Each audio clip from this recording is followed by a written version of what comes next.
Ұлы-Дала мөлтек ауданында алғашқы мектеп ашылды. Озық үлгіде салынған 1200 орындық оқу орны заманауи жабдықтармен қамтылған.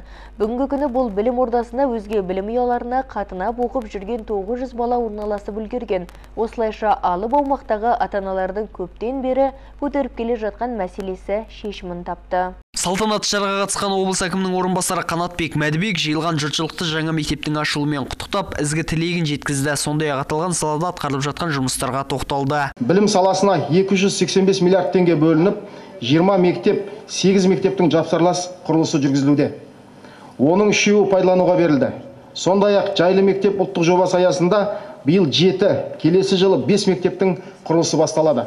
Жалпы 1200 орындық мектепте заманауи құрал-жабдықтармен жабдықталған 50 кабинет бар. Оның ішінде асхана, спорт залы және басқалары озық үлгіде жасақталып, оқушылардың алаңсыз білім алуына жағдай жасалған. Оқу орнының ашылуына ата-аналар ерекше қуанышта. Өйткені Ұлы-Дала шағын ауданында бүгінгі күні 10 мыңнан аса оқушы болса, олардың барлығы дерлік өзге аумақтарға қатынап оқиды.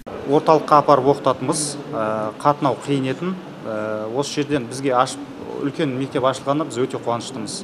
Екі қызымды осы жерге тапсырайын деп отырмын, 3-ші және 5-ші сынып оқушыларын. Алдағы уақытта аталған шағын ауданда мектеп мәселесін шешу үшін 2 жайлы мектеп, тағы бір оқу ошағы ел игілігіне беріледі. Осылайша тұрғындар жиі көтеретін мәселе шешімін таппақ. Келесі жылы тағы да осындай 1200 орынды мектеп пайдалануға беріледі және 3,5 мыңға жуық баланы қамтитын 2 жайлы мектеп пайдалануға берілетін болады.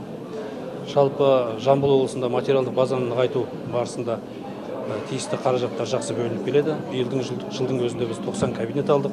Айта кетейік, бүгінгі таңда өңірде 501 мектеп бар. Оның ішінде апаттық жағдайдағы 3 оқу орны келесі жылы қолданысқа беріледі. Сондай-ақ 3 ауысымды 4 білім ұясының мәселесі шешімін табады. Мемлекеттің басты назарындағы сала бойынша Жамбыл облысының көрсеткіші жылдан жылға жақсарып келеді. Мағжан Орынбасар, Ислам Қамшыбек, Әлімжан Ақбаев, Жеті Ньюс.